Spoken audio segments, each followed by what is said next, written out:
He bought the farmhouse to disappear his sins. Weeks later, he opened the door and found a homeless, pregnant woman hiding by the hearth. Call the sheriff, or become the kind of man a child could safely meet? Dust feathered behind the pickup as Valerio Rizzo coasted off the mountain road into the high meadow. Pine resin sweetened the heat. Yellow grass leaned in the breeze. The cabin waited, old logs sun-faded, porch tired, roof that needed truth more than tar. He killed the engine. Then he heard it, the soft draw of a chimney breathing. Smoke unwound into blue. He crossed the yard, a man in a burgundy shirt who moved like he'd never trusted a shadow. The door gave under his palm. Inside, the main room was swept, panes sealed with plastic and tape, ashes banked so in the stone mouth of the fireplace he'd assumed was dead. A kettle trembled on a trivet, and there she stood between him and the heat. Cheryl Miller, jeans torn, white work shirt smudged, one hand anchoring the arc of her belly, the other near a rusted hearth poker she didn't want to touch. "I'll go," she said, steady and spent. "Give me 5 minutes. The baby's been angry today." Instinct stacked like chips. Assess threat, erase witness, move on. But her eyes refused to blink. They took his measure without apology. The tattoos crowding his throat felt heavier than metal. "What's your name?" he asked. "Cheryl. Cheryl Miller." A breath in, a breath out. "I needed a roof. Nights bite out here." "This house isn't empty," he told her. "Neither am I." Valerio could have made the call, could have stayed clean and watched a cruiser swallow her name. He could have done what a man pretending to be good would do. "Boil the water," he said. "We'll talk." If you're enjoying this story, don't forget to subscribe, like the video, and tell us in the comments where you're watching from. Your support helps us keep these stories alive, and trust me, the best part is yet to come. Now let's get back to it. Keys touched the counter. The kettle hissed. Cheryl moved with practical defiance, slow enough for breath, steady enough for dignity. Up close he saw nicked knuckles, grime at cuffs, a gold band turned inward, and a jaw that had stopped asking permission. She poured. Steam lifted. "This place needed saving," she said. "I borrowed a broom." Found tin and twine in the loft. Fixed the flue draw. Smoke stays where it belongs now. She'd made it safer than he'd left it. That landed like a verdict. "What do you want here?" he asked. "A night. Maybe 2. A ride to the clinic, if that's possible without questions. Then I'm gone." "And the men who tested the fence this morning?" She traced her belly, not her fear. "If they think I'm alone, they come louder. If they see you, they remember manners." "You know who I am?" "I know how you move," she said, "like a door never behind you, like you count exits for sport." He almost smiled and didn't. Outside, wind talked in the grass. The cabin settled. "This property is under Riva construction," he said, letting the clean alias out to see if it held. "Then today I'm staff," Cheryl answered, chin lifted. "I sweep. You fix. Nobody points a weapon inside this room." "House rule," he agreed. "No guns past the door." "And no lies about visitors," she added. "Truth fast or we don't last." He nodded once. "Sit," he said. "Start from before the fence." She sat, one hand circling the cup, the other steady on the slope of her stomach. City kept misplacing me. Shelters fill. Winter doesn't bargain. A lender started talking about collateral like I was a ledger mark. My cheap phone kept searching even when I wasn't. I pulled the battery. Sometimes bad things still know the way. "Names," he said. "I'll trade them after the appointment," she said, "when there's a plan bigger than sprinting." In another life, he'd bought and sold decisions wrapped in panic. This one was measured. Gravel whispered outside. Not wind. Tires. Cheryl's eyes flicked to the door. then to him. "If you call the sheriff, he'll do right," she said. "He'll also write me down in ink I can't outrun. If you tell me to go, I go. The baby and I do the next hour." Valerio looked at the hearth, at the taped panes, at the human future cupped in her hands. He looked at his own, scarred from the work he'd done, and the work he was trying to learn. He looked at Cheryl, a woman who had already kept his house from burning down, and felt the question he'd dragged from the city open like a door. "Are you finished being the man you were?" He thumbed the switch and let the room go amber. Footsteps scuffed the porch, paused, retreated. Whoever had tested the fence revised their courage when the house didn't blink. Cheryl breathed out. "Thank you." "I didn't do anything," he said. "You didn't throw me away." The kettle ticked as it cooled. Quiet returned. When the outside noise was wind and distant birds, Valerio found the lifted floorboard by habit, eased it free, and stared at plastic-wrapped cash that once solved problems by creating worse ones, untouched. He lowered the board, not because she watched, but because, for once, he wanted to act like the man the paperwork promised. "Tomorrow," he said, "we go into town. You see a nurse. After that, we trade names. And rules." Her palm pressed the arc of her belly. "No guns inside, no lies about visitors, no threats where a child might hear." The words seated themselves like furniture, weighty, useful, ordinary. Outside, smoke rose clean. Inside, two strangers shared a table, a kettle, and a large question. Why a man with inked oaths bought a broken farmhouse under an alias called Riva. Why he hid a ledger beneath a floorboard. Why he parked his past in the pines and thought it would stay put. And why Cheryl Miller, standing in road dust with a storm inside her, decided not to run. The house settled into quiet that wasn't empty. Wind combed the grass. The kettle ticked as it cooled. They had a table, a question, and the kind of silence that asks for truth. He stood, rolled his shoulders once, and said, "Walk me through what you touched." Cheryl rose carefully, one palm circling her belly, and led him to the windows. "Plastic and tape," she said, "pulled from the loft. Cardboard first, but it sweated. This holds heat better." He tested the seal with his thumb. "Neat seams. No draft." At the hearth, she crouched with a grunt and showed him the fix he hadn't thought to try. "The flue was lazy," she said. Smoke coughed back. "I used tin from a coffee can and twine from a busted hay bale to guide the draw. Baffled it. Now the ash stays tame." He knelt, peered up the throat. The tin glinted like a coin, a clean solution, improvised. "Who taught you that?" he asked. "Cold nights." "Cheap landlords," she said. "You learn or you choke." She moved toward the kitchen and opened the door to the crawlspace hatch. "Water liked this corner," she said. "I set traps." "Buckets, bricks, siphon hose. It's primitive, but it keeps the joists dry." He slid onto his belly to look. Buckets, smart angles, no rot. When he pulled himself up, she watched him without pride. Only the steadiness of someone used to being disbelieved. He nodded once. "You kept this place from dying." "Only until morning," she said. "That's what I can promise." He moved like a man who timed rooms. She knew to let him. Men like that needed inventory to trust what they were about to lose. She lifted the kettle, poured fresh water into 2 mugs, crushed a tea bag between her fingers to coax more flavor. The first swallow hit her stomach in a warm line.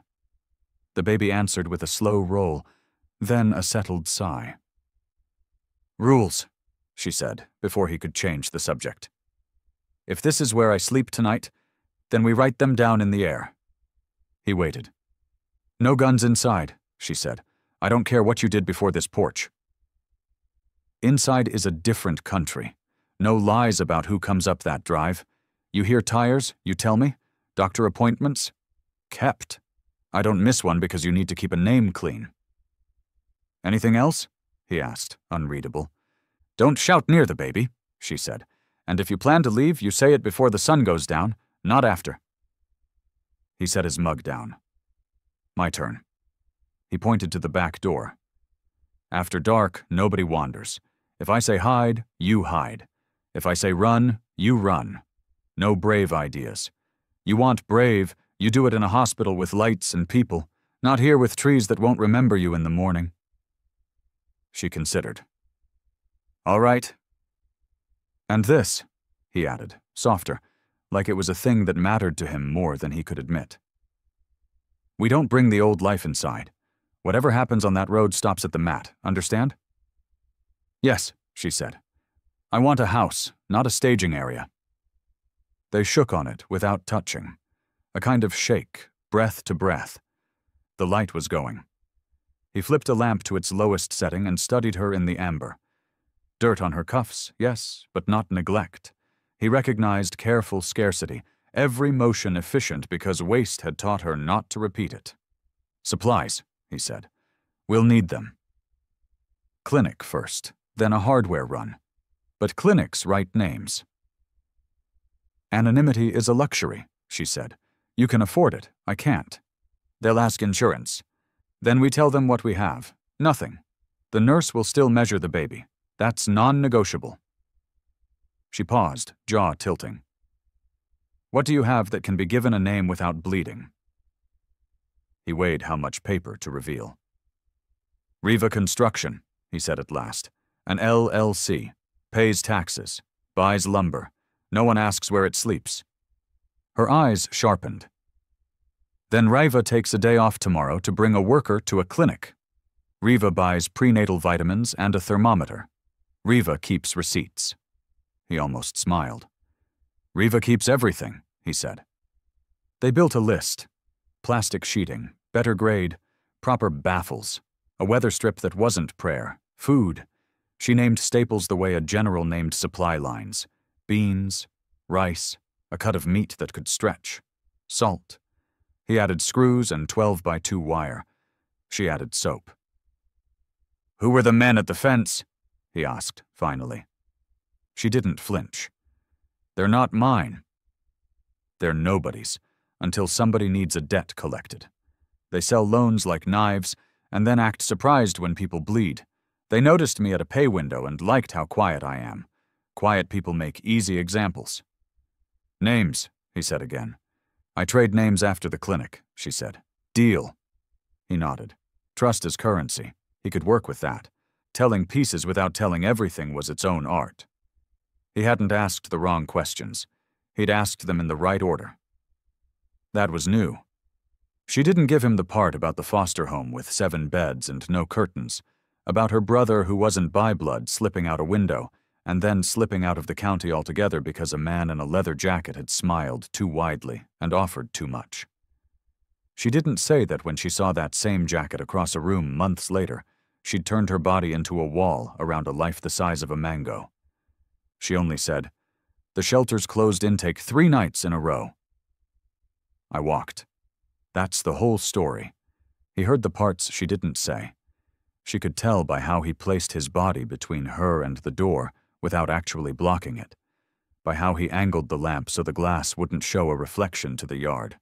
Where's your phone? He asked. She pulled a cheap prepaid from the back pocket of her jeans, screen spidered, back popped where she'd pried with a butter knife. I keep it off, she said. I keep the battery out. He slid the battery in, screen flared, and immediately threw a tantrum of searching bars that didn't settle. He removed it fast and set both pieces on the counter. It keeps trying to say hello, he said. And who listens when it does? She asked. They looked at each other. Discarded hardware had already invited enough wolves. She took the battery and the phone, walked to the trash can, hesitated. I might need it, she said. A call if something... You're right, he said. You keep it. Battery separate. Call from town if you must. Not here. She tucked both halves into a tin on the shelf and closed the lid. Tomorrow. he said again, as if repetition could thread the night together. Clinic, vitamins, tape, wire. And something for cramps, she said, almost shy. The baby has strong opinions. He nodded, this time without words. He checked doors, windows. He didn't bolt the front. A bolted door announces what it fears. He left it latched, lamp low, shadows honest instead of theatrical. "Where do you sleep?" he asked. "On the couch," she said. "I stuffed 2 sweaters under my back. It's fine." He shook his head. "Take the bed in the back room. It's aired. Sheets are clean. Tomorrow we find a mattress worth sleeping on." Her chin hardened, automatic refusal, then softened. "Okay," she said, as if that single concession cost her something he understood. He waited at the doorway until she settled. She lay on her side, one hand under the curve of her belly, the other flat on the mattress like a promise. Her eyes closed and didn't trust it yet. He stayed until her breath deepened, until sleep chose her. He moved through the house on silent circuits, muscle memory and new habits tangling quietly. In the kitchen, he poured what was left of the tea into the sink. The bag slumped like a used-up secret. On his 3rd loop, he stopped where the floorboard always tugged at him. The habit was bone deep. You check what you've hidden when the world shifts. He pried the board up with his fingertips, careful not to squeal the nail. The hollow lifted its breath to him. Plastic gleam, rubber bands dulled by time, shrink-wrapped cash that once mapped a city. The old ledger, blue cloth, edges blackened by handling, sat on top like a priest over treasure, untouched. His pulse thudded once. Irritation, relief, something between. He didn't know if he'd been testing her or himself. Maybe both. He slid a finger along the ledger's spine and felt old rooms rise around him. Back booths, poured whiskey, the arithmetic of fear. He could close it and keep breathing. He could open it and suffocate on names. Behind him, a board creaked. He lowered the plank silently and froze until the house finished its stretching and the night fell still again. Trust is a finite thing, he thought. Spend it wrong, and the account closes. He pressed the floorboard back into place and stood very still in the low amber until his heart obeyed the room instead of the ledger. From the back bedroom, Cheryl shifted and murmured something that wasn't quite a word. Wind shouldered the porch. The chimney drew clean. He brushed dust from his palms and walked to the doorway of the room where she slept, because that was the real ledger now. A woman who had made his house safer before she knew his name, and a child who would soon ask what kind of men the world makes, and what kind it lets go. He leaned on the frame, listening to the honest sounds of a house alive, and understood the stakes in a way that didn't need paper. A single lie would collapse this truce. He turned to the kitchen again, reached for the lamp, and in the dim last flicker the nail-head by the loose board caught a tiny spark of light, bright as an eye. He left the room in darkness, the ledger where it lay, and the question hanging. What would he do when morning asked for names? Before we continue, take a moment to subscribe and like this video. It helps more people discover stories like this one. And tell us in the comments where you're watching from.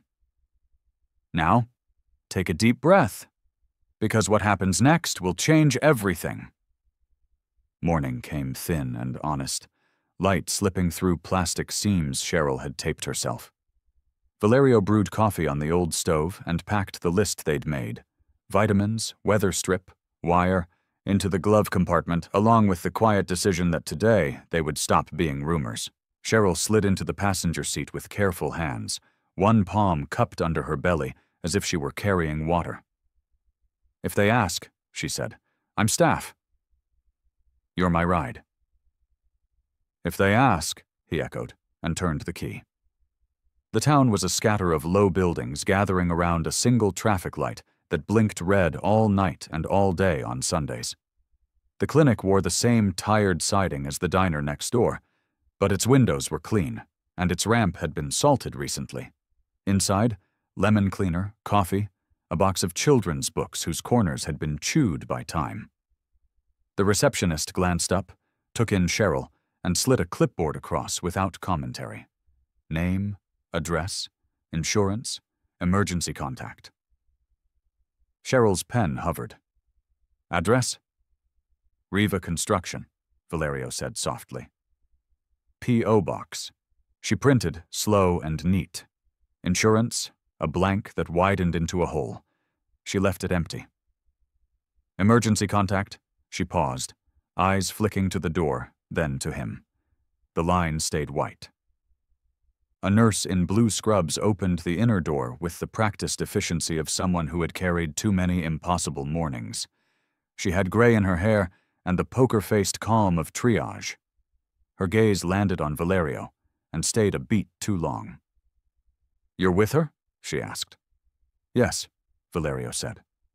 Something like recognition passed over her features and smoothed itself away. "Come on back," she said to Cheryl. "Let's get you measured." They followed the nurse down a hallway lined with bulletin boards, immunization schedules, flyers for baby clothes swaps, a handwritten note about a lost dog. In the exam room, the paper on the table crackled as Cheryl eased herself down. Blood pressure cuff. Pulse OX, the quiet arithmetic of bodies. "Any bleeding?" "Contractions?" the nurse asked. "Cramps that come and go," Cheryl said. "Baby is opinionated." "Good," the nurse said, not smiling but letting warmth into the word. She rolled gel onto Cheryl's stomach, positioned the wand, and turned the screen so all three could see. The room changed shape when the heartbeat found them, fast and certain, rain on a tin roof. "There," the nurse said, "stubborn, strong." She froze the image, recorded measurements. "I do see a valve issue. Looks like a narrow opening, likely the aortic. We monitor. After delivery, a pediatric cardiologist can do a catheter procedure to widen it. Common, fixable." Cheryl's hand trembled. Valerio's did not until he realized he'd been holding his breath. "Fixable," he repeated, feeling the word hit his sternum and stick. The nurse wiped away the gel and pressed a printout into Cheryl's hand. "Keep this," she said, "and keep your appointments. Paper matters." The phrase was too pointed to be casual. The nurse glanced at Valerio again. Her pupils narrowed, then softened. "I used to work ERS downstate," she said, as if confessing an old habit. "Faces stay with you longer than names." He met her look without flinching. "Riva Construction," he said. "Sure," she said, and didn't call him a liar. "At the desk, they'll start a file. If you can't pay, you still come. We're not the kind of place that makes babies wait for billing departments." In the hallway, Cheryl filled the emergency contact line. The pen scratched, "Valerio Rizzo." She didn't ask. She wrote. The nurse watched the name arrive on paper, then slid a stapled packet across. "Resources," she said. "Diet, warning signs, support, and a schedule." She tapped the dates. "Be here." Outside, sun-lit dust. A cruiser idled by the curb. The sheriff leaned on the hood like he'd grown there. He was thick through the middle and wore his uniform like a compromise. His eyes cut to Valerio, then took a slow tour of his neck ink as if reading old newspaper clippings. "Morning," the sheriff said to Cheryl first. "You doing all right?" "I will be," she said. "Good," he answered, and turned to Valerio like a man checking the fences on his ranch. The look was not hostile, only busy with history. "We've met," Valerio said. "Not properly," the sheriff replied. "But I've seen that face on paper older than my deputy."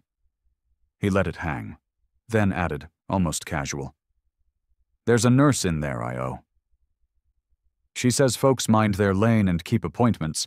I tend to give them room to do that. Neutrality, offered like coffee." Valerio inclined his head. "We'll be on time," he said. The sheriff pushed off the hood. "Then I'll be somewhere else," he said.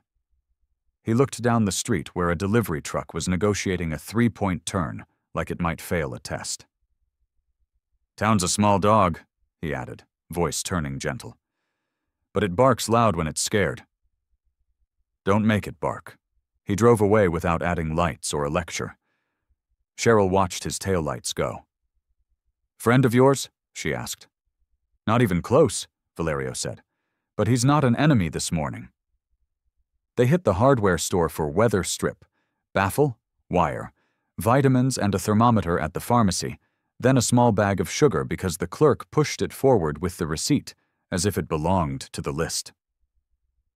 They were almost to the truck when Cheryl hesitated. "I need one thing," she said, pulling the prepaid from her tin. She'd tucked it into her bag out of habit. The battery was separate. "There's a woman at the shelter. She'll worry if I just vanish. One call with a blocked ID from the payphone. I won't use this." She lifted the phone. "Here." "Do it from the booth by the laundromat," he said. "Make it short." They crossed the lot to the single faded payphone bolted to a cinder block wall like a museum piece. Cheryl dialed from memory. "I'm safe," she said when the line clicked. "I have a roof. Tell Mrs. Landry I'll send word on Thursdays." She hung up. Relief loosened her shoulders. Then she reached for the phone in her bag, almost by reflex, to check the time, to feel the weight. Her fingers slid the battery in with the old muscle memory. The screen lit and started to search. Hungry, bright, a blinking mouth shouting its location to the towers. A bar, then another, then a little map icon that meant more than it pretended. Cheryl didn't pause. She snapped the phone in half against the corner of the payphone housing. Plastic crack screamed. The battery skittered across concrete. She picked it up and threw it into the dumpster, then dropped the crumpled phone after it. Done. Valerio stared, not at the violence, but at the decision. "You don't get to find me by mistake," she said, breath steadying. "Not because I was lonely for a clock." He nodded once, the respect in it unperformed. "Partner," he said under his breath, like a word trying out a room. They drove back with the essentials and a shared quiet that wasn't awkward. At the farmhouse, he installed weather strip while she shelved vitamins like they were gold. They ate soup without ceremony and reviewed the dates the nurse had circled. Afternoon leaned into evening. Shadows stretched long toward the porch. Somewhere on the ridge a chainsaw started and stopped. Wind pressed a shoulder to the house. Valerio walked the fence line at dusk, counting posts, listening to how the property spoke when it wasn't being watched. He knew the sound of crows, the fall of small stones, the way a deer moved like a thought. What he heard now wasn't any of those. A fat little wasp of a noise rolled across the pasture, high, thin, and mechanical, holding to one pitch like it was trying to balance a tray. It wasn't a chainsaw. It wasn't wind. He looked up. A dark dot drifted against the low sky, angling lazy circles as if the field itself were a puzzle to be solved. It didn't belong to teenagers. The pattern said patience, said a battery carried by permission rather than panic. It grew, turned its tiny belly, and showed a red blink. "Cheryl," he called, low and calm. "Inside." She stepped out to the porch before stepping in, hand to her belly, eyes scanning the sky without needing a prompt. She saw the dot, read the intent. "Someone's mapping," she said. "Someone's shopping," he said. They stood under the eaves while the drone hummed like a dentist drill that had learned to pray. It made one more pendulum pass, filmed the lane, filmed the roof, filmed two people who didn't wave. Then it drifted back over the tree line, the way secrets do when they already know the way home. Inside, he set the clinic packet on the table, laid the ultrasound photo on top, and pressed his palm over both as if heat could fuse them into one truth. Paper names meant the baby could be fixed, and paper names meant wolves could read the door. Exposure buys legitimacy, he said. And legitimacy buys exposure, Cheryl answered. We spend one to get the other. The lamp ticked as it warmed. Outside, a coyote yipped once and thought better of it. Tomorrow, Valerio said, because saying it built a bridge to it. We start on the baffles. And I call someone who can speak softly to the sheriff without making him deaf. She touched the ultrasound photo, the bright white curve that would someday ask them to tell the story of how it had begun. Tomorrow, she agreed. The night settled around them. Somewhere above the pasture, men would be looking at neat squares and thinking about angles. Inside the house, 2 people held a map that didn't fit on any screen. The generator coughed twice that first morning and then settled into a steady burr. By noon, its hum had braided itself with the place until it felt like the house's own voice. Low, persistent, unafraid. Valerio pulled the dead plates from the breaker box, ran fresh 12x2 through the stud bays, and landed new outlets square and true. Cheryl followed, labeling with blue painter's tape in block letters that made the wall look briefly like a diagram. Kitchen, south. Bedroom, north. Lamp, entry. They worked in a rhythm that didn't need explanation. He bled the radiators until rust-stained water spit, then cleared, then ran warm as a throat learning to sing again. She ferried buckets, lifted with her legs, paused to rest without apology when the baby turned her breath into short rope. Floorboards that had sulked under grit were sanded to something like forgiveness. Sawdust drifted sweet as old paper. At night, the generator hummed them to sleep. It should have been irritation. It became lullaby. Cheryl kept a ledger on the counter, a thrift store binder that had once belonged to a church bake sale. She divided it into 2 columns with a ruler and titles edged in pen. Tasks, groceries. Under tasks, she wrote with the neatness of someone who had been docked points for mess. Weather strip back door, baffled chimney, bleach crawl space wood, check slow drip at kitchen elbow, sand bedroom threshold. Crib? Ask nurse about sizes. Under groceries, rice, beans, salt, oil, onions, lemons, for iron, tea, milk if the generator holds, prenatal vitamins, already, soap, sugar, optional unless morale sinks. The last line carried a small smiley face, like morale might answer to a sketch. She reclaimed the kitchen as if it were a perimeter. Dishes were washed and dried and returned to the same shelf every time. Knives faced down in the sink, blade underwater, grips pointing the same way. The stove was wiped even when it wasn't dirty. Order wasn't fussiness. Order meant tomorrow. Is this how you kept the shelters from eating you?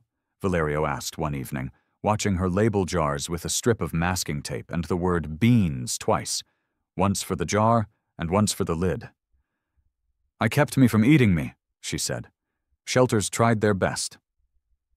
Chaos is just a crowd with volume.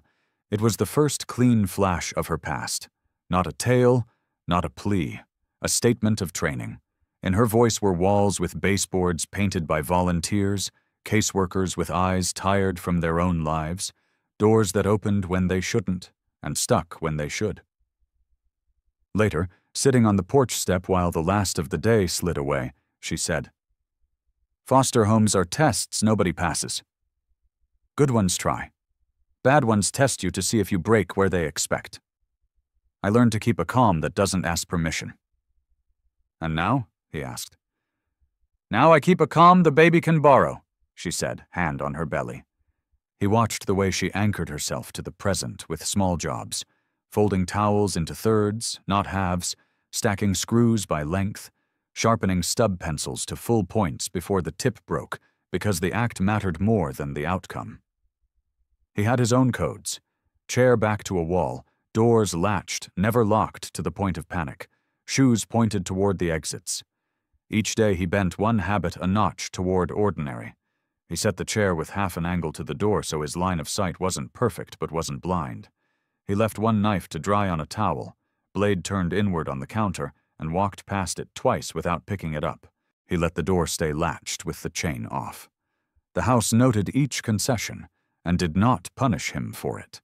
They argued over the joist because it was safer than arguing over anything human. The kitchen doorway had an old sag whose stubbornness belonged to both time and a bored carpenter. "We sister it," he said. "Cut and bolt alongside." She won't complain again. "I can do the cut," she said. "It's a weighted mark," he answered. "One mistake and the doorway humps forever." "I'm not afraid of humping doorways," she said, and something like a ghost of a grin passed between them, there and gone. He brought the saw, clamped the guide. "You're not proving anything," he said. "You're learning a skill you get to keep." That's the only test. He stood behind her but offline. His hands showed the grip, firm, not white knuckle, the stance, feet quiet, weight forward but ready to let the saw's teeth do the work. He tapped the trigger with 2 fingers. "Listen before you cut. Every board tells you where it wishes to be left alone." She cut.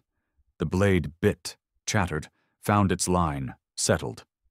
Sawdust leapt onto her sleeves. He felt his body try to lean, to correct, to take over. He didn't. Her line was true. He said nothing because praise can ruin a concentration it didn't build.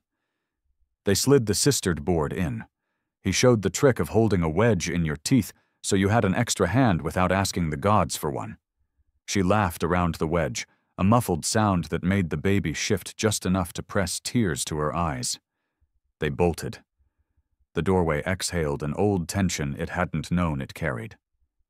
"Again someday," she said, wiping dust from her cheeks with the heel of her hand. "Again," he agreed. Their hands were near. They didn't notice until they did. He stepped back. She stepped to the sink and ran water over her palms. The silence was not a wound. It was a drawer politely closed. At lunch, she made rice and beans taste like intention by browning onion just shy of bitter. He brought in a bucket of bolts and turned a few into hooks with a vice and a patience he used to reserve for bribes. They ate at the counter because the table was a staging ground for the next hour's work. "Tell me one good thing about then," he said, meaning the years that had trained her face to stillness. She surprised him. "A woman named Mrs. Landry kept a jar of buttons bigger than her head. If your shirt popped one, she'd let you pick a new one that didn't match on purpose. She said clothes should brag about survival." "What color did you pick?" he asked. "Blue," she said. "Always blue. It looked like sky even when it wasn't." In the afternoon, they tackled the crawlspace bleach job. He tied a mask tight over her face and checked the elastic twice. "It's not the fumes I worry about," he said. "It's your legs on the ladder." "My legs are not your legs," she said, and took each rung slow, patient as prayer. He handed up bottles. They worked in 10-minute blocks. Spray, scrub, breathe. When a contraction curled her spine, he put a hand to the low of her back and didn't count out loud, only ran his thumb in a circle until her breath met his, and then left him again.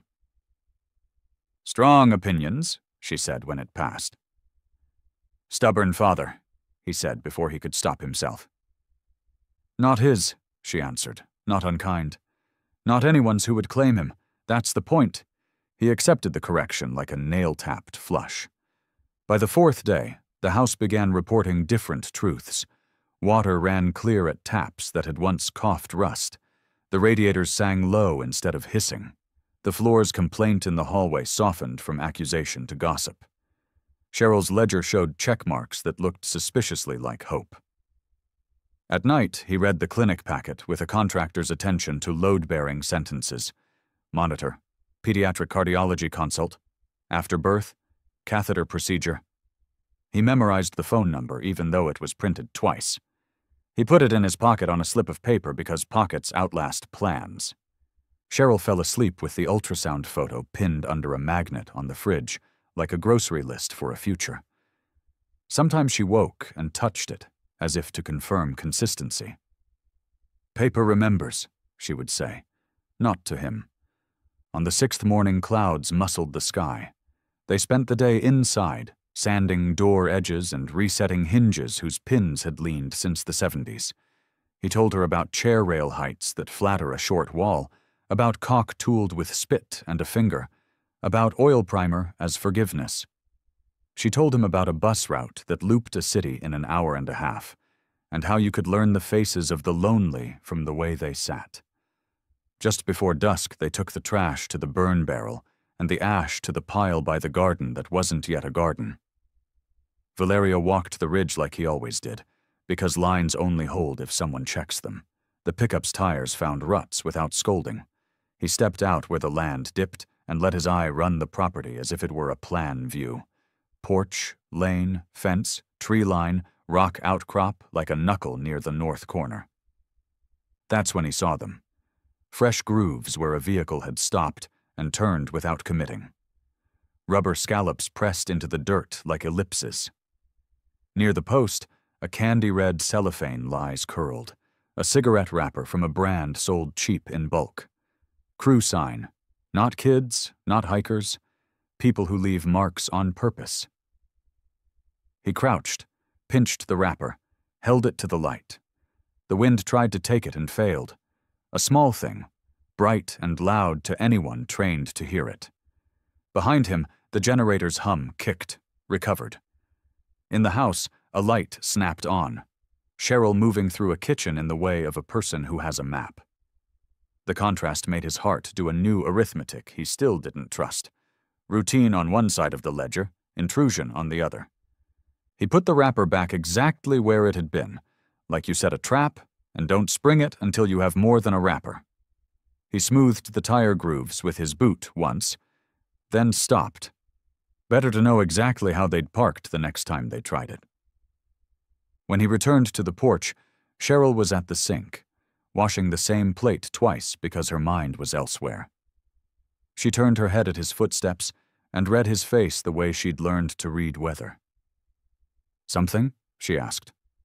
"Not yet," he said, and the not was a promise, the yet a plan. The generator deepened its note. The house breathed. Out at the ridge, the red cellophane winked like an eye. Routine would hold until it didn't. And if it held long enough, a child might arrive in a world that already knew how to keep time. By late afternoon, the house smelled like primer and lemons. Cheryl had the ledger open on the counter, a pencil tucked behind her ear like a small flag of control. Valerio watched the wind lean into the windows and decided the day had earned a harder conversation. "Come," he said. He went to the living room, knelt, and pried up the board that talked to his fingers every time he passed. Cheryl stood a step behind him, hands braced on the small of her back, breath measured. He lifted the plank and let the hollow show its throat. Plastic-wrapped bricks of cash, rubber bands long as patience, and on top the blue cloth ledger, edge-greased by old hands. "This is what I kept," he said, "and what keeps looking for me." He waited for the reach, the flicker in the eye he'd learned to see young. It didn't come. She folded her arms to make her belly an anchor. "And I'm showing you," he said, "which is either trust or a stupid test." "Then here's your answer." She didn't crouch. She didn't touch. "I'm owed a safe berth, not your money." He had expected a speech, a negotiation, a sanctified refusal. The simple sentence put the floor back where it belonged. He felt something in his ribs loosen, like a nail finally seated. "Look anyway," he said, to be sure it was choice and not fear. He flipped the ledger open to numbers written by a younger version of himself who believed arithmetic could keep God out of things. Names laid flat as bones, amounts like weights on a scale. A couple of pages were dog-eared. Muscle remembered which marks had demanded apology faster than others. Cheryl glanced and then turned her face away. "I won't carry that," she said. "Weight makes its own blood." He closed the ledger and slid the board back into place. The act felt less like hiding and more like defying a thing that had believed it owned him. They sat at the table with the easier ledger between them. the one for tasks and beans. Rain started without permission, quick dots on the porch that grew into a steady sheet. The generator took a deeper breath and held it. "Tell me the truth about the father," Valerio said, gentler than the question deserved. "Not the lie that keeps men away. The truth that keeps you from breaking." Cheryl's hands went to the mug and didn't drink. "He's not a lover," she said. "He's my foster brother. Same house, different blood, same math when groceries ran out." She stared past him toward the door like she could see the old hallway of a place that smelled like boiled hot dogs. He ran small errands after he turned 18. Somebody noticed how quick he was and slow to ask why. When he tried to quit, the jokes got sharp. They said they'd make trouble with our old caseworker, tell stories about me, about him. They used the word family like a rope. Valerio didn't interrupt. Good stories needed their own oxygen. "He came to me with a bag of clothes and the look of someone who had learned the shape of a trunk from the inside," she said. "I told him to go 2 towns over and take the job that didn't pay in cash. He wanted to. He couldn't. The men knew where I slept." She put a hand to her belly. "This was not planned. It was not violent. It was not a romance. It was 2 people saying yes to each other for 1 hour so a worse no didn't get used as a weapon." She looked up at him then. "I refuse to let the cycle declare itself a father." He nodded. That was scripture. "If he shows," he said, "we don't punish him for being hunted." "We don't reward him for bringing hunters either," she said. "Agreed." The rain thinned, and in the new quiet, the phone on the wall didn't ring. The silence after a confession is its own bell. He took his time before he offered his peace. He wiped his hands on a towel, not because they needed it, but because ritual helps a mouth say what it's kept. "Riva is a good name," he said. "It buys screws and permits and makes people nod." "And the other one?" she asked. He let it sit a moment longer, and then set it in the room like a tool he trusted with one child's life. "Rizzo," he said. The old syllables found their way around his tongue like returning soldiers. "Valerio Rizzo." He felt the shape of it in the air. Men at back tables, a bar mirror that didn't forgive, a ledger under a floorboard. "It bought answers fast," he said softly. "It kept wolves on leashes and put me in rooms where men checked how far their knees would bend. It cost the part of your head that believes mornings are for anything but survival. It cost a voice." He shrugged at the tattoos, the arithmetic under his skin. "It cost a lot of ink." "Does saying it make the house colder?" Cheryl asked. "Maybe," he said, "but pretending it's not mine makes the wind meaner." She nodded, pleased by honesty for its own sake. The baby rolled, and she breathed through it, one hand steady low. "Then hello, Rizzo," she said. "Now let's make sure he doesn't pay rent here."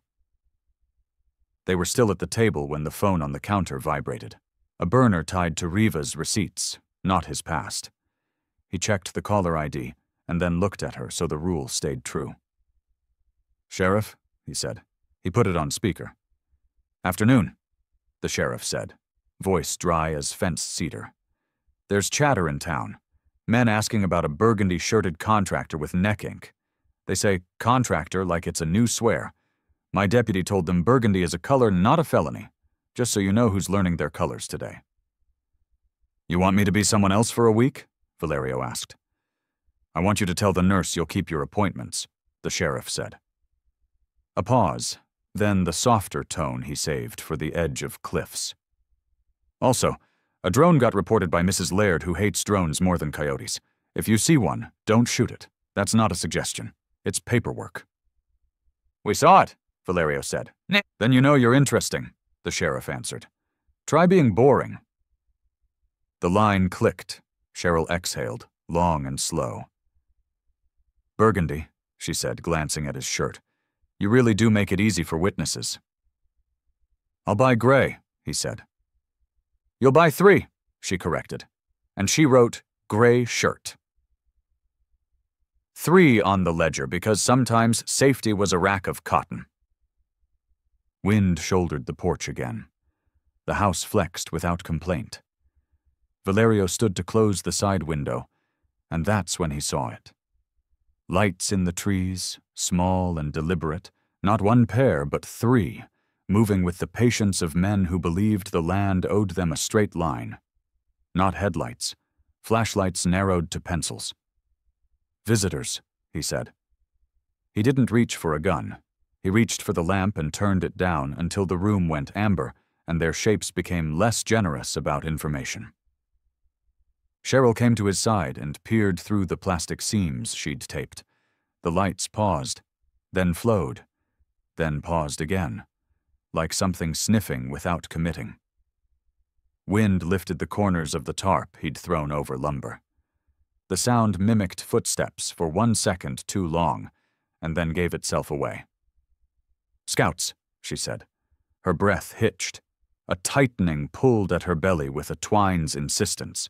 She put a hand low, rode it, eyes fixed on a point over the sink until the rope slackened. "Braxton Hicks?" he asked, careful with the word like a civilian learning rank.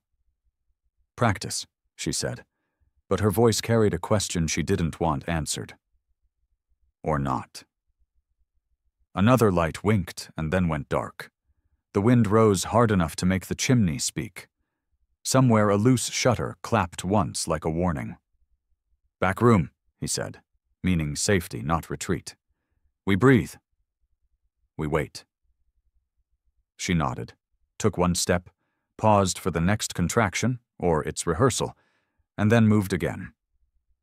He killed the generator by habit, and the house sighed into a quieter hum made of weather and blood. They reached the hallway. He steadied her without hurrying, and in the dark he said his name again, a promise now rather than a confession. "Rizzo," he said in a tone the night could file away. "The last thing those lights will learn, if they insist, is that name. Not today." The wind pressed both sides of the world at once. In the trees, the lights went still. In Cheryl's body, something answered with its own schedule. Owning the past or being owned by it, both choices stood in the doorway and waited to be let in. The barometer on the kitchen wall, rescued from a flea market years ago and finally given a nail, dropped like a bad stock. Valerio tapped the glass, not because tapping fixed anything, but because ritual steadied hands. Outside, the sky put on its iron shirt. The pines stopped gossiping and started listening. He checked the generator. Oil, fuel, pull. It coughed, cleared its throat, settled into a disciplined hum. He let it run, then cut it off. No sense offering a lighthouse to wolves. On the table, Cheryl's ledger sat open to a new spread. Birth plan on the left, war plan on the right. 2 lists. 1 life. "Go bag first," he said. She nodded and moved without wasted motion, the way you do when panic would be a luxury. Into the bag, copies of the ultrasound, the clinic packet, the card with the cardiology number, clean t-shirt, socks, toothbrush, a cardigan that still smelled faintly of the thrift store's detergent, a roll of cash from the grocery envelope. Modest, counted twice. Phone charger even though the phone lived in a tin, battery separate. A small notebook with Mrs. Landry's number scrawled on the inside cover alongside a prayer that didn't announce itself as one. He spread a county map and traced hospital routes with a thumbnail. Paved road, then state highway. The gravel cut to the south if the highway turned into a parking lot of red and blue. He wrote the sheriff's number in grease pencil on the glove box lip in case paper turned to confetti under rain and motion. He called the midwife and left a message that said enough. "Storm, irregular contractions. We may head in. Keep your phone." He kept his voice clean, the way you talk to people you don't want to scare. "Clinic bag goes by the door," Cheryl said, closing the zipper. "Keys on top. You don't fumble when your hands shake." "Hands don't shake," he said. "Mine do," she said, and smiled without apology. Code switch. He killed the porch light, then the yard floods he'd wired 2 days prior. Dark beats guns when you know where the fence breaks and where the land dips. He walked the perimeter and turned reflectors face down. He taped over the tiny LEDs that came on when you told things to sleep. Back inside, he opened the breaker box and labeled the sequence for bringing the house to life in the right heartbeat. 1, kitchen. 2, hall. 3. Well, 4. Heat, in case they needed to flicker a signal to the sheriff while saying nothing at all. Safety drill, he said in the tone of a foreman who expected pride, not panic. He took Cheryl to the root cellar he'd reinforced with new joists and fresh gravel. He'd hung 2 battery lanterns low and put a cot against the interior wall where soil and timber made a thick conversation. A stack of bottled water. Blankets. A small bin of snacks labeled in Cheryl's hand like a grocery aisle. Crackers, nuts, dried fruit. A bucket with a lid, because dignity stays when plumbing doesn't. Cheryl surveyed the space like a commander accepting a bunker, and with only a small lift of her chin, accepted it. "All right," she said. "If I swear at you down here, assume it's labor, not hate." "Understood," he said. "If I get philosophical, assume I'm scared and need a job." "Good," she said. "Then your job is counting breaths. I'll do the swearing." He showed her the steps with his hand hovering but not touching. He'd measured each rise to be kinder to knees. She descended, came back up, descended again. At the 3rd round, she laughed once, breath hitching with the practice contraction. "The baby's unimpressed by stairs," she said. "Strong opinions continue." They ate early, soup that warmed from the inside out, and a heel of bread browned in a pan until it turned honest. Cheryl sat with her back to the wall and timed the tightenings. 8 minutes, then 10, then 8 again, the body auditioning for something and deciding whether to accept the role. Valerio didn't count out loud. He folded towels and told a brief, unimportant story about a joist that had split lengthwise in a church remodel and how the congregation had insisted on keeping the scar visible. "They said it reminded them what holds," he finished. Thunder laid its first hand across the ridge. He disabled the door chimes. He moved a chair into the shadow where he could see the lane and not be seen, then moved it again because old habits wanted a cleaner angle. He compromised with himself, an inch at a time, until the view wasn't perfect but wasn't blind. Dusk showed up early, wearing storm boots. Out in the trees, light flicked, small, white, patient. 1, then 2, then another farther up the tree line. Not teenagers, not hikers. Men who worked in pairs and triangles because somebody had taught them to think about fields like chessboards you could bleed on. Cheryl stood in the doorway and watched without leaning on it. She'd put her hair in a tie, practical and final. "They're crawling," she said. "Testing." "Good," Valerio said, which meant predictable. He stepped into the yard, staying inside shadows he knew the way you know your own reach. He pulled from under the woodpile the rag-wrapped gifts he'd prepared. 3 road flares bound in twine with a little fat of oily cloth. He set them in a shallow trench he'd kicked weeks ago and said, "When, not if." "When," Cheryl echoed. "Count to 20 after you hear me, then go to the cellar," he said. "Unless?" "Unless I say hotel," he said. She squinted. "Hotel." "It's a word I don't say otherwise," he said. "If you hear it, we're in the truck." She nodded once. "Speak plain if you can," she added, and he almost laughed because she had sharpened him to a finer edge than any crew. The first spit of rain came hard and large, the kind that bounces once and makes its own choice about where to go next. The wind arrived in a sheet. The trees leaned as if committing to someone else's story. The men along the tree line adjusted their path. The lights dipped and swayed. He waited until they reached the angle he'd wanted, greed drawing them toward the woodpile where a tarp went up and down like a throat. He struck the flare bundle and lobbed it low. It hit wet grass and bloomed an ugly red, a bouquet for wolves. Night turned to something theatrical. The men froze at the light they thought they owned and did not, their retinas filling with bad decisions. Valerio stepped out of the shadow because ghosts only work if someone tells you a name. He didn't shout, didn't posture. He said it like a fact a storm would carry. Rizzo is here. The lights blinked, as if eyes had tried to shut in a head that no longer trusted its lids. The crawl along the trees slowed. One beam dropped to boots. Another slid sideways, catching a trunk like a panic handrail. He felt the old calculus of fear take root in other men's bodies, and stood still so it could grow. Inside, Cheryl counted to 20, then to 30, because she knew men didn't always remember how long 20 was. She lifted the go-bag, set it by the cellar door, and listened for the word he'd promised. She didn't hear hotel. She heard weather and the scrape of a branch along tin, and her own vertical breath. Now, she told the baby, not a good night for jokes.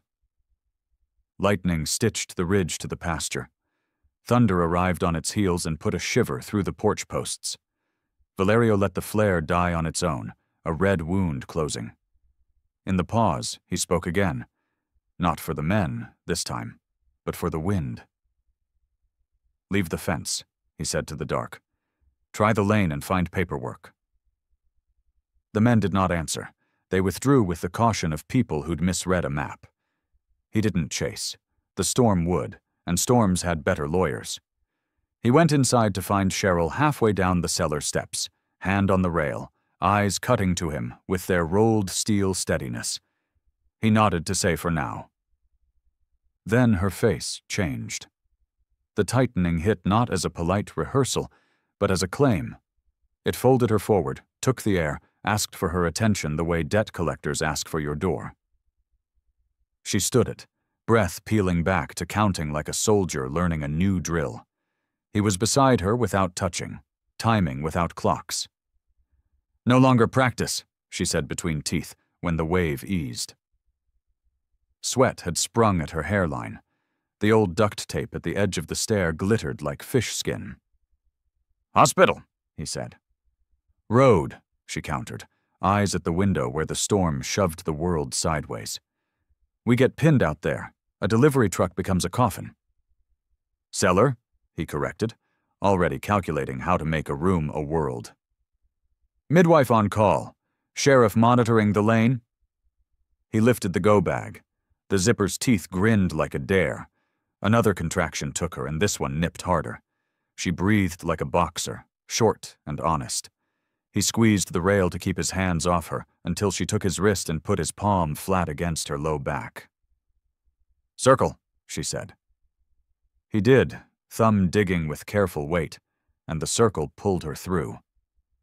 Rain hammered the roof in 1,000 small fists. Somewhere out beyond the fence, a truck engine turned over, revved, then quieted. The sound of men reconsidering. In the house, a lantern clicked to life as if it had decided to be the sun. Choice, she said when she could, and the word carried more than the moment. Make it. He looked at the door, at the black lane, at the map inside his head that had too many hazard symbols. He looked at the cellar, at the cot, at the lantern, at the list with war plan and birth plan in the same hand. He felt the old name hum in his chest like a fuse waiting for a finger. Down, he said. We hold ground. They descended together as the storm hit hard enough to make the chimney moan. The house was a ship. The cellar was a hull. The men at the tree line, if they were smart, were letting their cigarettes die in their own mouths. Cheryl curled onto the cot, knees aside, hands finding the grip of the world. The next contraction didn't ask if she was ready. It arrived with its own timetable and closed the door behind it. Valerio counted with her because words were useless and numbers were something you could do with breath. Wind shoved the walls. The generator waited like a muscle under skin. Somewhere above them, water found a gutter and made a fast new path, the way trouble always does. If he fought, he left her. If he fled, the road would box them in and hold them for men who didn't deserve the blessing of weather. The storm made both choices honest and unkind. Cheryl's fingers clamped his forearm. Pain lit her face and stayed. Valerio, she said, and then couldn't say anything at all. The storm made the lane into a river of light and mud. Headlamps smeared across trunks.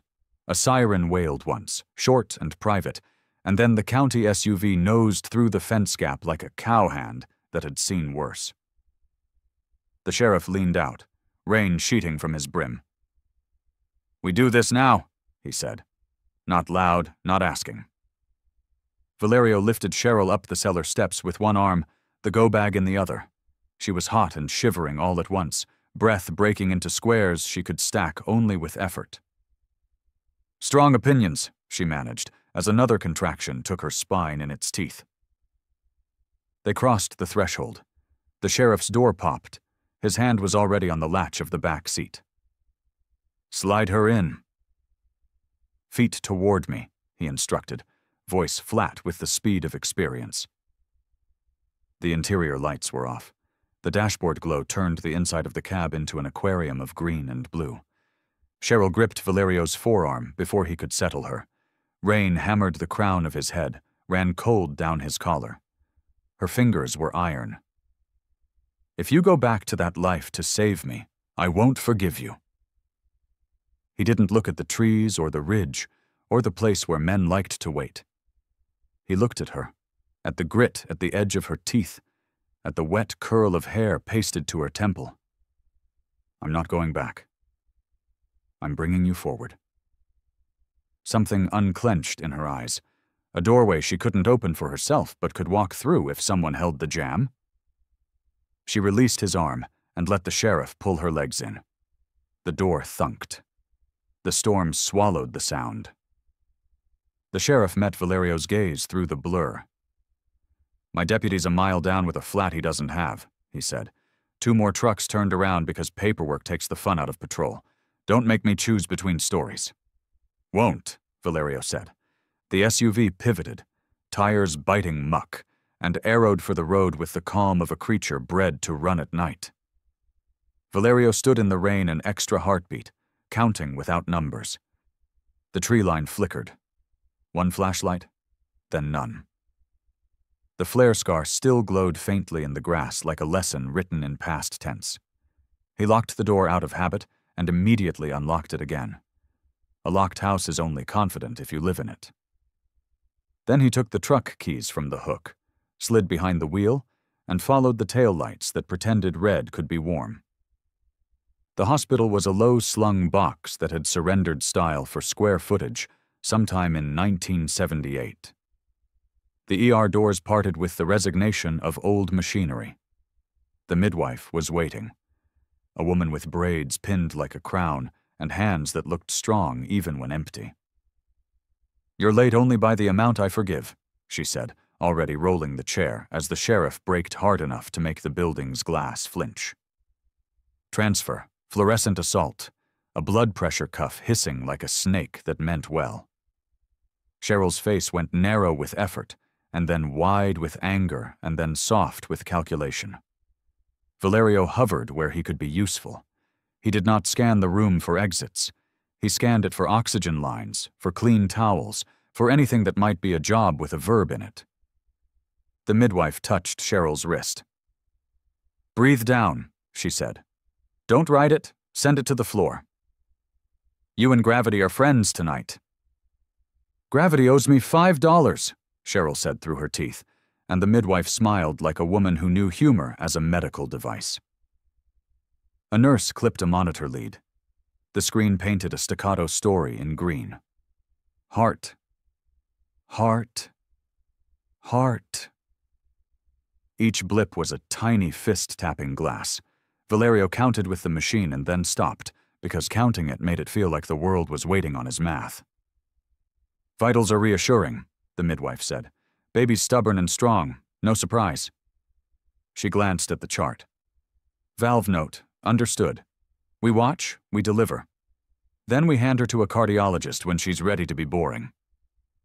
Cheryl clamped his forearm again, not from fear this time, but from the need to hook herself to something that didn't move. He pushed the seconds through with her. In some other life, he had counted different beats. Footfalls in stairwells, gun bolts clicking, the interval between a door opening and a lie being believed. Here, seconds were a rope the color of breath. He passed them hand to hand. 4, 5, 6, release. The sheriff appeared in the door and didn't enter. Rain threaded off his jacket and made small universes on the linoleum. "We good?" he asked the midwife, not Valerio. "We will be," she said. "You got weather and you got men. Pick which one to argue with." "I'll take men," he said. "Weather doesn't learn." He tipped 2 fingers at Valerio. "Your ridge is clear for now. If anyone asks for it, I'll hold up a clipboard and talk about budgets until they die of boredom." He left, water making an outlined ghost where he'd stood. Cheryl bore down with a low sound that made a resident in the hall stop, and then pretend he hadn't. The midwife's hands stayed where they were supposed to be, arranging a universe that had nothing to do with the men who used to arrange Valerio's day. "Good," she said. "Again." He matched Cheryl's breath. He did not look at the clock. He did not measure fail-safes or devise alt plans. He put his palm on the small of her back when she demanded it, and when she cursed him, he thanked her like an altar boy who understood Latin only as syllables. Time bent. The storm pressed the building, made the windows mutter. A nurse handed a chart to someone and said a name that didn't matter. The monitor traced their ordinary miracle, and then stopped. Flat. Not an alarm yet, just a stunned line. The room inhaled a single collective lung. The midwife's voice turned to stone. "Move the lead," she told the nurse. "No. There." Gel. Now her fingers were already on Cheryl's belly, not panicking, persuading. Valerio's body tried to go somewhere he no longer owned, toward doors, toward strangers who thought they were wolves. He held himself at the bedside with an act of will that felt like lifting a beam. He put his mouth near Cheryl's ear. "I'm here," he said, which was either a promise or the first honest thing he'd ever learned how to say. The line flickered. A blip, small as a dare. Another. A rush of tiny fists, angry at being suspected of absence. The sound that followed was not music, exactly. It was proof. Cheryl's eyes flooded and cleared without spilling. The midwife nodded once, a queen acknowledging a messenger who'd come back alive. "Good," she said again, but this time there was heat in it. "Let's finish what you started, Ms. Miller." Cheryl lifted her chin. "I don't finish, I begin," she said, which might have been the most accurate sentence anyone had spoken in that hallway since the hospital learned what electricity was. "Then begin hard," the midwife replied. "Push." Valerio anchored her count. 1 for the steps down to the cellar, 2 for the flare that had gone out alone, 3 for the sheriff's single siren, 4 for the 4 breaths she'd taken, staring at the ceiling paint to avoid a panic that wanted her attention. He held the rhythm while the storm threw itself at a building that had braved worse. He counted not enemies, not exits, not debts, but seconds. He counted because presence is a kind of accounting when you've spent a life tallying other men's fear. The corridor outside turned into a track. Shoes, wheels, murmurs, the world's indifferent commerce continuing. In their room, economy had changed currencies, sweat and breath and insistence. The midwife's palm, steady as a posted notice, the monitor stuttering its green faith and then riding true. Another surge. Cheryl crushed his hand and didn't apologize. He set his jaw and didn't make it about pain. The storm ratcheted. The light flickered and held. The midwife said, "Yes," like the word could stretch a body that already knew more about courage than any man in the room. A shout somewhere down the hall. A pager's rude song. The particular metallic thump of a gurney docked to a bed. None of it mattered here. "Again," the midwife said. Cheryl sucked air, found the floor with her breath, and bore down. The monitor hiccuped, decided to be brave, then hammered back into itself. The midwife's face changed in the small way that says now without stealing victory. Valerio leaned close, rain still drying in his hair, old ink bright against new light. "Forward," he said, an echo and a vow. "Forward," Cheryl answered, and pushed as if the word had a door. She arrived the way storms end, sudden, loud, and undeniable. A cry tore the hospital room open, fierce and outraged, as if the world had been late to its own appointment. The midwife lifted a small, wet girl into the light. Cheryl reached, laughing and weeping in the same breath. Valerio's hand, still anchored to hers, went weightless. "Hello," Cheryl whispered, voice hoarse with victory. "You sound like you'll never apologize for living." They placed the baby on Cheryl's chest. The tiny lungs proved themselves again, indignant at cold air, then settled to a hiccuping rhythm that seemed to argue and agree with the world all at once. Her skin darkened from pink to a rain-warmed clay. Cheryl stroked a damp curl and smiled like a woman who had made a promise to the horizon and watched the sun keep it. "Sienna," she said, "after the soil when it storms. After the color our house turns when it's honest." The midwife nodded, as if the name had been waiting in the room before any of them. A pediatric nurse listened to the small heart with a gravity that made time quiet. The beat was strong, impatient, slightly crooked. A cardiologist arrived with the dawn. He was brisk and humane, his tie a shade of green that didn't pretend to be cheerful. He lifted the stethoscope, pursed his mouth in a way that meant thinking, then spoke to both of them like adults. "Aortic stenosis," he said. "Narrow valve." "The good news is that the rest of her is vigorous. We'll monitor for the next couple of months. When she's bigger and stable, a catheter-based procedure will open the valve. In and out the same day if we're lucky. Common. Scary to hear. Survivable with insurance and time." Cheryl absorbed it like weather. "We have both," she said, and looked at Valerio. He already had the folder open. The same hand that had signed contracts that taught men to be afraid now moved through forms that allowed a child to be cared for. Employer, on record, Riva Construction, LLC. Dependent, Sienna Miller. Emergency contact, Valerio Rizzo. The pen felt different in his fingers. Not a weapon, not a threat, just a bridge. Insurance enrollment clicked into place. At the registrar's desk, he paid what they asked and asked for receipts.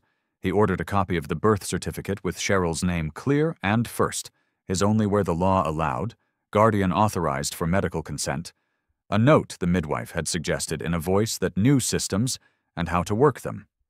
He signed a HIPAA release that let doctors speak to both of them without games. On the third day, when the storm had wrung itself dry and the ridge wore a washed blue, they went home. The farmhouse looked like a house that had outlived something. On the porch, the air smelled of wet wood and a new beginning that refused to brag. They didn't go inside. Valerio saw the lane first. Tire print scallops cut fresh into soft earth, 2 sets, then a third that stopped short and turned away. He set the car seat down on the kitchen table and walked the perimeter once, then twice, returning with a frown. Cheryl unbuckled Sienna with the tenderness of a pro and fastened her to her chest, the sling a second heartbeat. "Men?" she asked. "Men," he said. "Curious." Not yet bold. They prepared their answer without picking up a single gun. Valerio had already run wire for cameras, the good kind, not the pretend ones, pointed at the lane, the woodpile, the back fence where a path begged to be a mistake. He mounted a solar panel under the eave, checked the feed on a cheap tablet, and set the recording to upload to a cloud under Riva's name. Cheryl typed and printed notices. No trespass. Active cameras. Sheriff notified.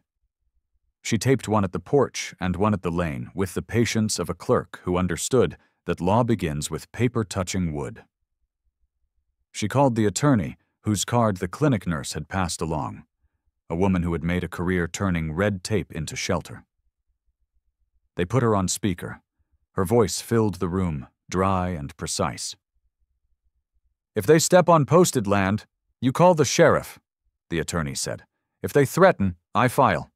I can also file a civil harassment restraining order naming Ms. Miller and the minor. You'll keep a log. Times, dates, plates. The first hearing is quick. Judges like paper more than stories." "Good," Cheryl said. Sienna stirred, indignant at the universe and immediately comforted by it. "We'll write the book before they try to edit." When the first truck rolled into the lane an hour later, slow, windows up, more audition than entrance, what it found wasn't fear.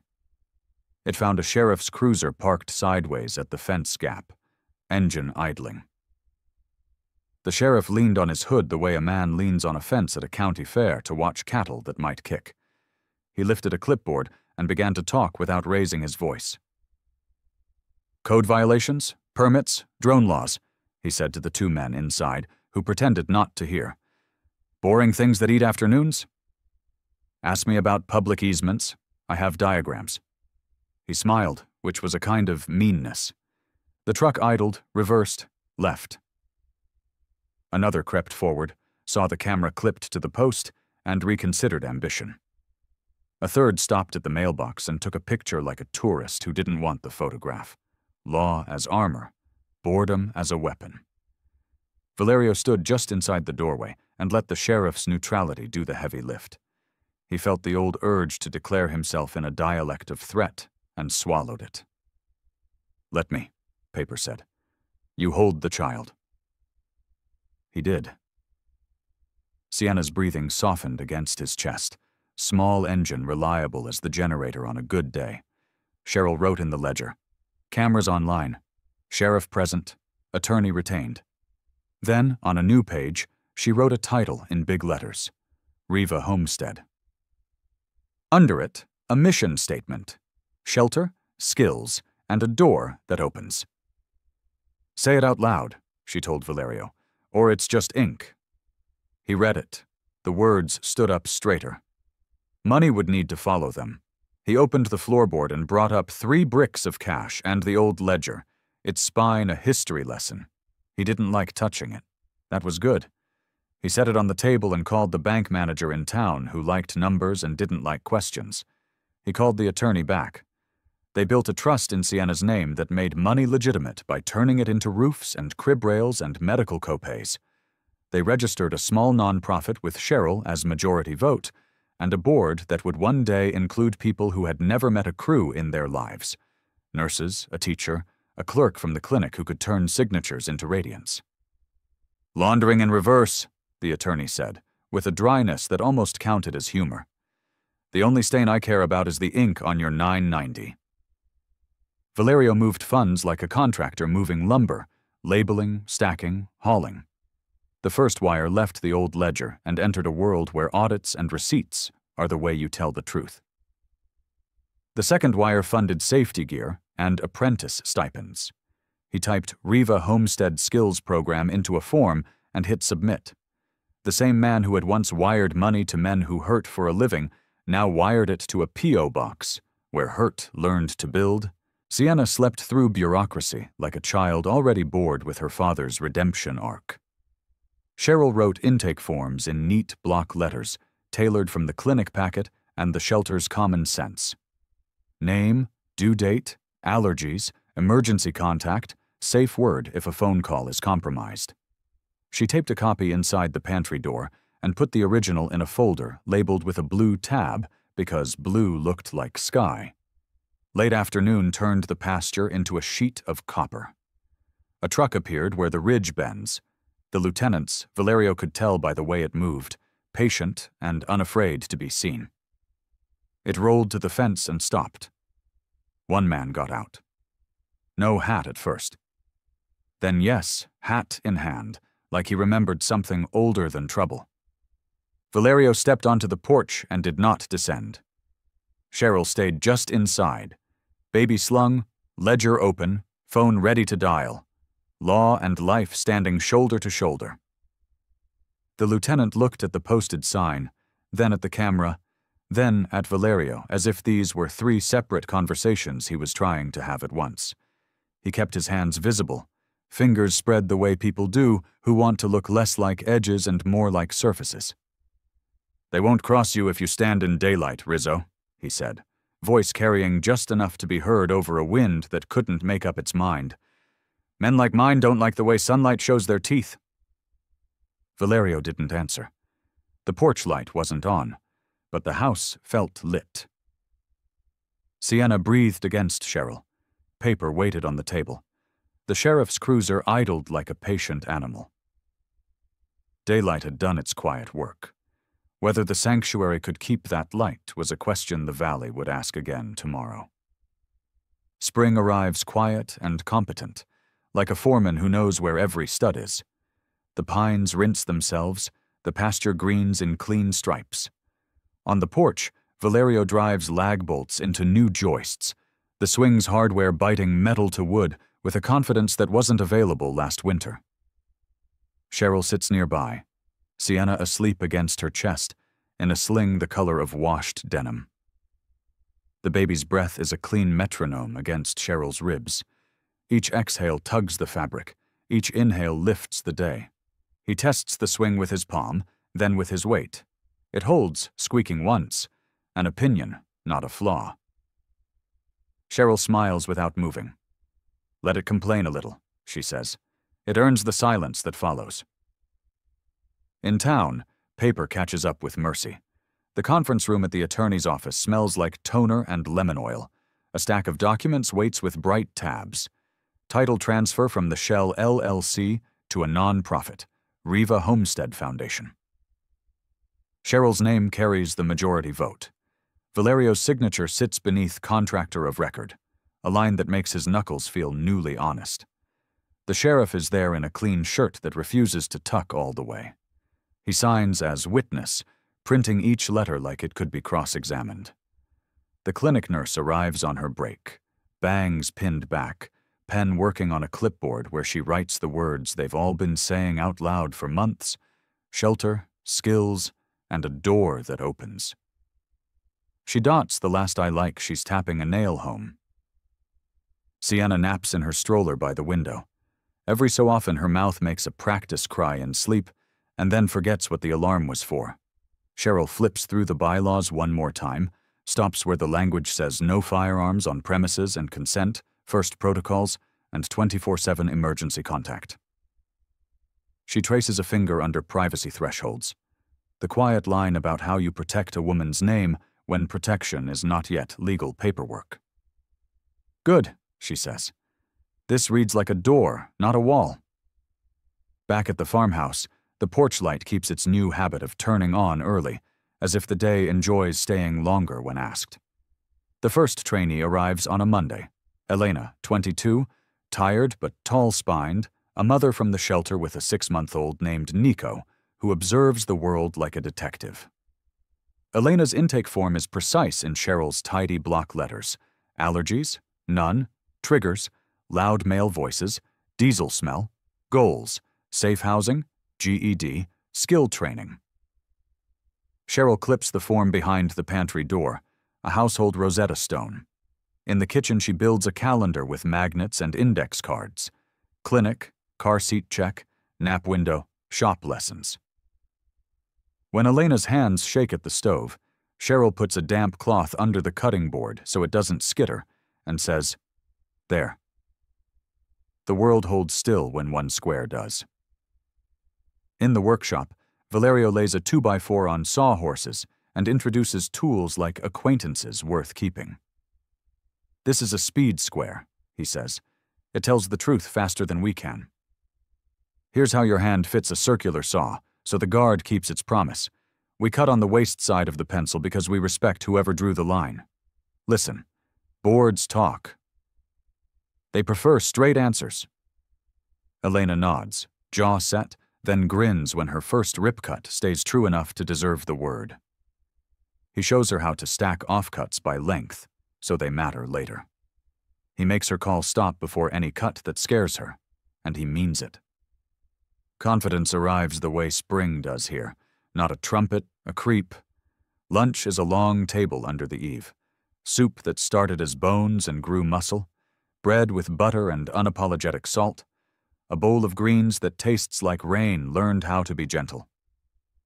Cheryl runs the kitchen like a pilot's cockpit. She eats with one hand and schedules with the other. She hears Elena's story in pieces, no violins, just invoices of harm, and folds each piece into the day's plan without making drama a job. Sienna wakes, heckles the world once, and receives the tour she deserves.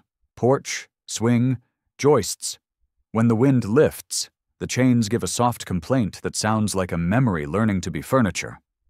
Paperwork multiplies. Valerio files vendor forms with the lumberyard, so the nonprofit's tax exemption lives in their system. The attorney emails language for apprentice stipends. The sheriff delivers 3 laminated copies of the no trespass order with a note on the back in his square hand. Clipboards continue to triumph. The clinic nurse drops off a poster for the mudroom, safe sleep practices, and writes her cell number again next to call anytime. On a Tuesday afternoon, Valerio drives the ridge road the crew once used as a stage. The ruts have softened. Grass has stitched their edges. He parks where rainbows used to be theoretical, and looks down at the farmhouse.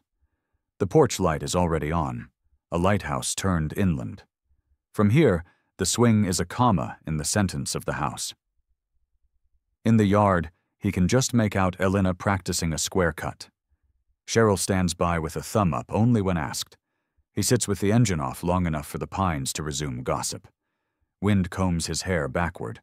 The past looks smaller from altitude.